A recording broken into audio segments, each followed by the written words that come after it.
I think, and I'm curious, we'll get into it with hot sauce guys, but for me, my idea of that version of that with a hot sauce guy is when you start really knowing your Scoville units. Oh, God. You're like, oh, that pepper's only 10,000 Scoville units. That's not hot, you know? Do you know where, because Nick, I know you're a bit of a heat seeker. It's true. I do like spicy foods. Do you know how high you've gone Scoville wise? Because I've seen some numbers recently, and I think I kind of have an idea now. I've had habaneros, on a number of occasions. But like as far as actual units, like I couldn't give you a number, and I think that's what keeps me from crossing up to the next tier of hot sauce guy.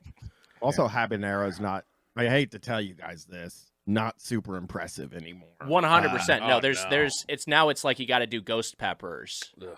Yeah. Or more. Yeah. Can't do it Mitch, anymore. how hot do you go usually? I can eat, it's funny because I had some friends from Quincy in town. We went to Jitlada. Thai restaurant in Los Angeles. Great restaurant. One of my favorites, but it can get really spicy. And I was telling you, I was like, my stomach's hurting so much recently. And I'm just putting, what's that? The red, what's it called? The red spicy sauce on there. Sriracha. Yeah. Jesus. I was just using sriracha, but I was like, oh, I use that all the time. And then when we were at Jitlada, I was eating spicy 4-cups, which is a dish. And I was like, oh, my friends are all like really bothered by this, and it doesn't bother me at all. Yeah. But anything now, like I got the Chipotle bowl and got red salsa on it, and it like fucked me up. My stomach. It just fucks my stomach up really bad now. Yeah, me too.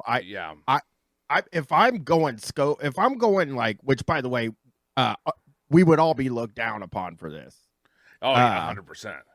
If you say, what's the highest? What's the highest number? We are going to read some reviews of a 9 million Scoville unit hot sauce. Jesus. So what kind of measurement system is this? I think it's accurate. Like, who came up with this based on what?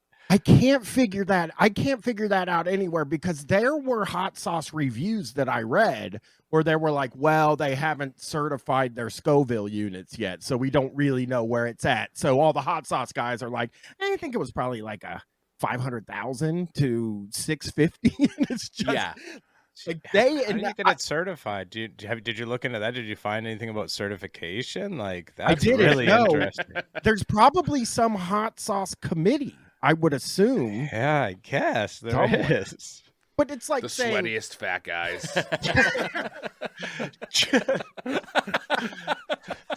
Sweaty. Just so sweaty. Sitting around a table sweating. And honestly, the first thing I learned about hot sauce guys is that it's the only food that I've been able to find where you review it and you also have to review what it felt like coming out of your butt. Because almost all of them are like, it was really good coming in, but going out, it was kind of hairy for me. Again, that's a big part of it. I guess. Do they have like a weird, like kind of upsetting bit of lingo they use for that, like rim feel or something? I'm actually going to post that on hotsauce.com now. Yeah, hey, just a suggestion. If you guys are looking for a really succinct way to describe. Wags is always asking me what my rim feel is in the fucking Doughboys after every restaurant. He's like, "What's your rim feel?" I was like, "What are you talking about?" We had ice cream. What are you talking about? Yeah.